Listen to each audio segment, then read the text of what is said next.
Oh, howdy all, grab yourself a drink, it is time for some PathOfExile discussion. Welcome to a meta overview for patch 3.24 and the Necropolis expansion.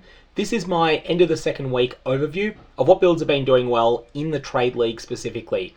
Now, things look a bit different if we look in solo self-found, and I did do a video on that earlier.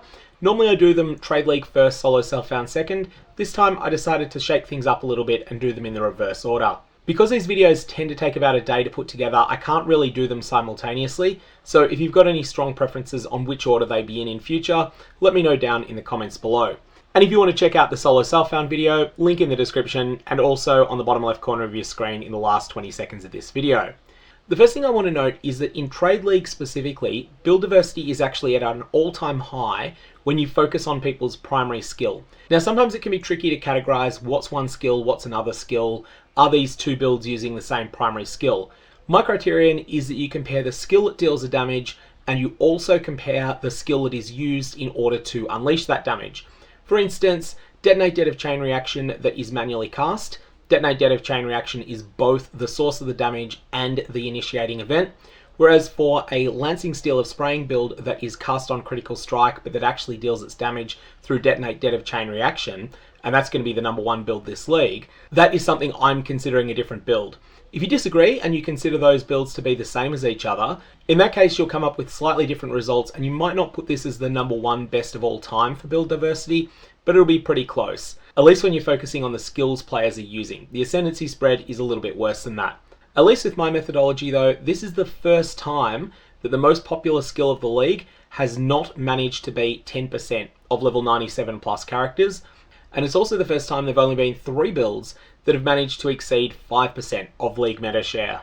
It's a bit of a pity that 3.24 has been a little bit of a mess in other ways, and I'll have a video that I'll link below on the debacle that was patch 3.24.0b and then the later 3.24.1, which pretty much undid a lot of the changes that were made in the earlier 3.24.0b patch. Leaving all that aside, let's talk about the methodology that I'm using here. Grinding Gear Games published the ladder. This is a list of the top 15,000 characters by XP. The time I'm recording this video, to be in that top 15,000, you need to be level 98 and about 10% of the way to level 99. Now the website POE.ninja scrapes this information and puts it into a pretty easily parsed form if you've got any experience with data visualization. Now my video is going to cut off at level 97. You might be thinking, if this is about the ladder that goes up to 98, how is that working? Well, POE Ninja recheck people who've ever been on the ladder. And that's an important thing that means that you get a whole bunch of extra information. So this means that players who have a great league start, but then take a break in week 2, those people can still be tracked by this methodology. It's worth noting also that game hard modes, hardcore, ruthless, or the solo self-found rule set, all of these will change which builds perform well, and trade-enabled softcore without the ruthless rule set tends to be the most forgiving, but also that can mean that builds that specialize in one thing, or that die a lot while they're clearing, these builds can end up being extremely popular in a way that they sometimes aren't in harder rule sets. Additionally, really good or really popular guides, and especially when the same guide is both at the same time, these can definitely change things up a bit as well. Let's talk first about the impact of Necropolis's grave crafting. The grave crafting is allowing extremely powerful multiple fractured items to be made.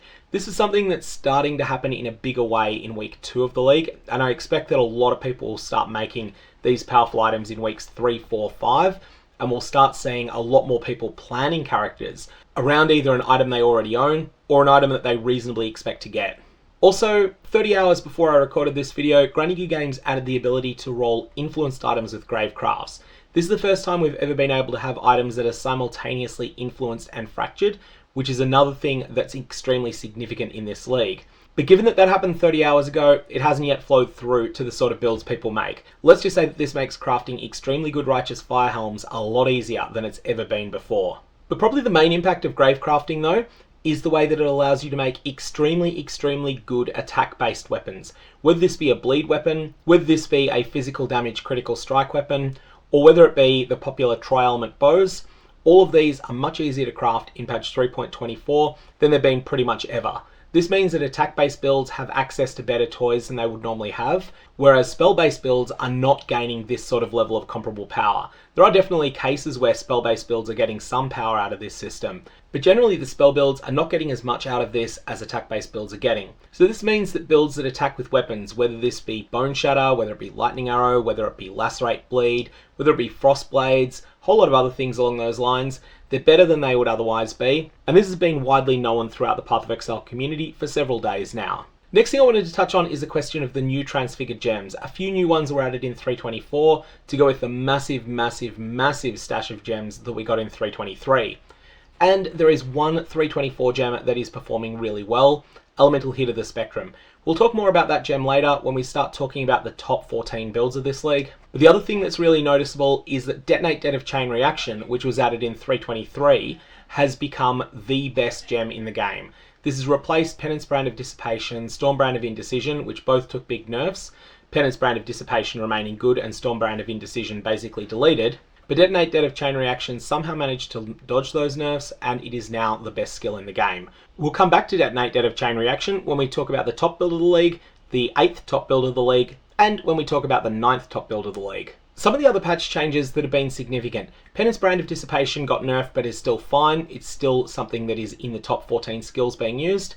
Summon Raging Spirit got a big nerf, and while the poison version of it is still very playable, and in some cases even better than it used to be, most people are not really that interested in the skill. There's nothing wrong with it, it's very playable, just that the instant application damage versions are not very good, and the damage over time versions are still fine, but most minion fans have already played them, and the build is not so strong that people who aren't minion fans are that interested in running it.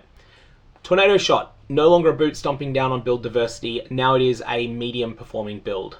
And as we mentioned earlier, Storm Brand of Indecision is dead, but 26 people try to keep its memory alive. Now there's been quite a shake-up in the top 5 Ascendancies. 2 of the top 5 Ascendancies from last league remain top 5, and there's been 3 that have fallen out. The 3 that have fallen out are Pathfinder, Ascendant and Champion, and the Inquisitor and Deadeye hold their position in the top 5. Hierophant is massively up as a result of the buffs that Archmage support got, and in particular the massive hype that was around those buffs as well. Here's a pie chart that shows the Ascendancy spread of those characters that have reached level 97 so far in the league. One thing I wanted to say while we're talking about Ascendancy spread, the Gladiator is dead bottom. This is the league where if Gladiator could be good, it would be this league. We've got a crafting system that absolutely excels, absolutely shines at making bleed weapons. We've got a new toy for bleed in the Uber Cirrus exclusive boots, the Tempest Rising, and yet still almost no one is interested in playing the Gladiator. And it actually just gets worse the more you dig into it. So the Gladiator has more fall off from level 90 to 97 than most of the other Ascendancies do. So there's not very many people playing it even at level 90, but when you look at those people who do play it at level 90, fewer of them make it to level 97 compared to the other Ascendancies, which is a really worrying sign and a sign that the Gladiator is not doing particularly well at the moment at all. Raider and Berserker are unpopular amongst experienced players who might find their way onto the ladder this league. I do think Raider's actually in a fine spot if you're a newer player though. It's only once you start getting further into endgame that you might want to respec into either the Pathfinder or the Deadeye, both of which at least are very good Ascendancies, so you've got the option to do that. Now this is despite the fact that the softcore trade rule set really does reward the speed that both the Raider and the Berserker Ascendancy shine at, so there's some real problems with these Ascendancies at the moment. Interestingly, the Assassin, which I was expecting to be worse before I started looking at this, it's been picking up in popularity a little bit, although a lot of that is due to Sanctum runners. Ultimately, I think the top end of this league is pretty fresh. Even though Inquisitor remains a top 5 Ascendancy from last league, the builds that are being played on it are quite different, and the only thing where there's a lot of overlap both in high play rate from last league and also similar skills is the Deadeye, where Lightning Arrow is still in a fairly dominant situation. Okay, so let's look at the builds themselves. Number 1, Cast on Critical Strike, Detonate Dead Inquisitor. This is a build that uses Lancing Steel of Spraying as a delivery mechanism, Detonate Dead of Chain Reaction as a payload, and that also links Desecrate in order to generate a whole bunch of corpses so that it can keep firing this off. Essentially, this gets the power of Detonate Dead, but without all of the clunk of Detonate Dead. And that's one of the reasons that it's so popular, and one of the reasons that it's so powerful. This skill is hard to find on PoE.Ninja. The way that you search for it is to search for Detonate Dead of Chain Reaction, but not as a primary skill. Look instead under all the skills that are used, look for Detonate Dead of Chain Reaction and select that. Then once you've done that, run a second search, this time for Lancing Steel of Spraying or for Cast on Critical Strike support, and then go down into the skills that are used on the character and select that as well. And this will filter just to show you builds that are using this specific combination. To exclude the people who are self-casting Detonate Dead of Chain Reaction and only count the people who are triggering it through this Cast on Critical Strike setup.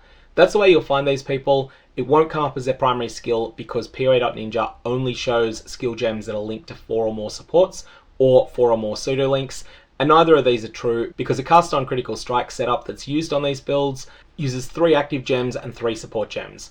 It's worth noting that more than 99% of people playing this setup are running it on the Inquisitor, but there are a handful of people trying it out on the Assassin, as well as a couple trying it on other Ascendancies as well. Second most popular build is the build that is the unquestioned number 1 for Sanctum running, and that is Hexblast Mines.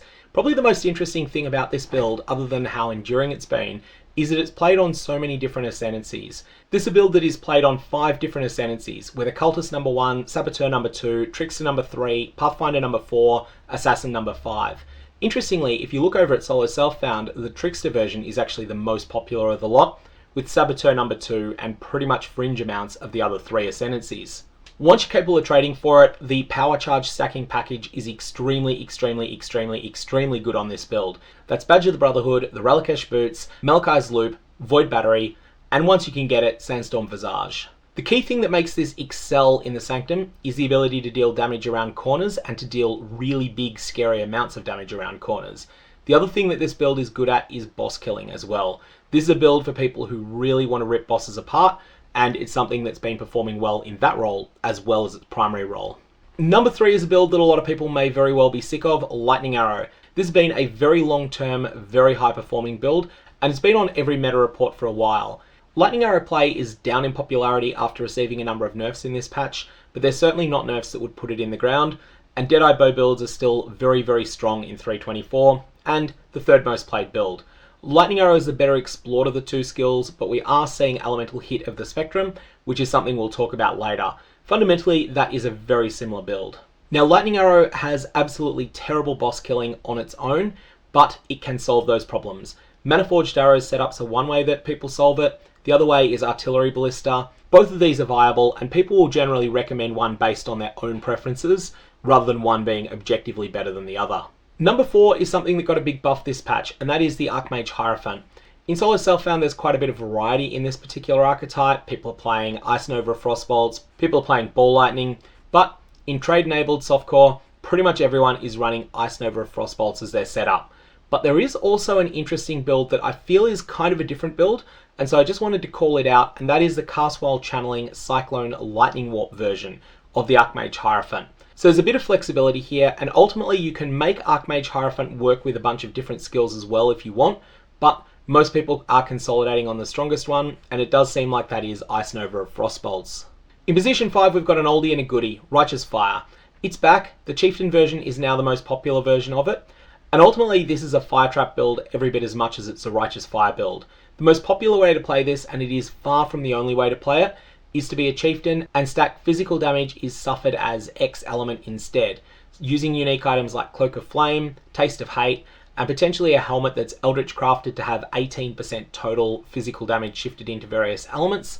This can be a very powerful defensive layer in conjunction with the Chieftain's 90 to each elemental resistance. Number 6 is a skill that is shiny, new, good, and that is a bow skill, so of course it's going to be popular. That is Elemental Hit of the Spectrum. The skill can also be used with a wand, but almost no one is doing so because bows are really good at the moment, and also crafting bows tends to be a lot easier than crafting wands, and they have a higher top end than wands can roll. The buffs that were received to the unique item Yoke of Suffering certainly help with this skill. In 7th position, we have something that I really tossed and turned about before I decided I was going to consolidate these 2 builds into one skill.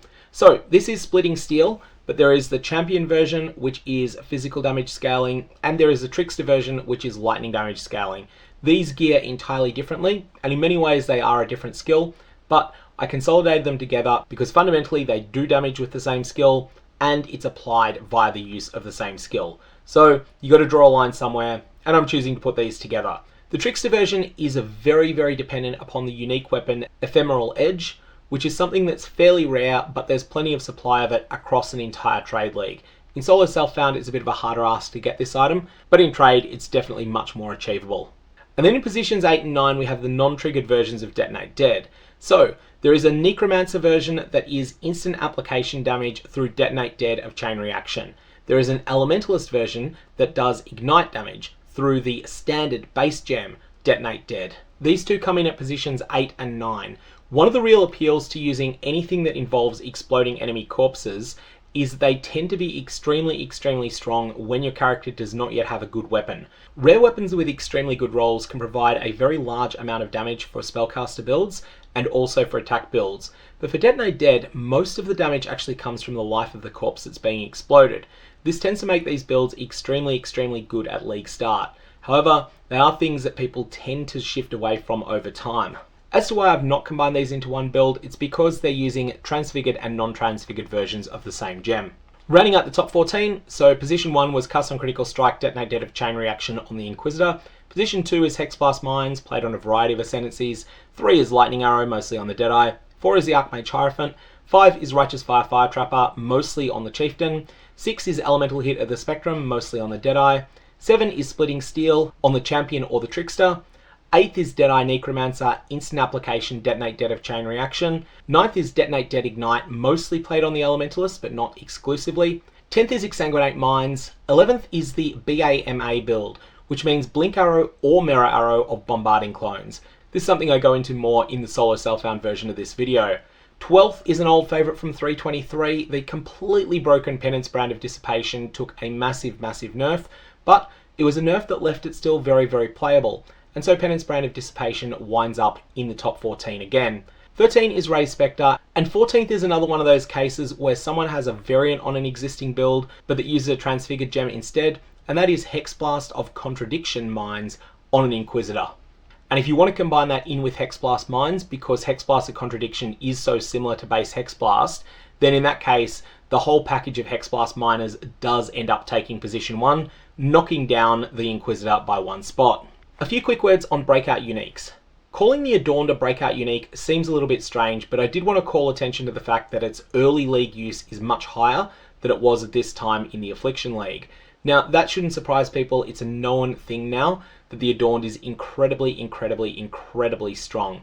This is a jewel that's very rare, especially once you try and get one that is well rolled, and it's only going to go up in popularity and in price on the well rolled versions as the league goes on.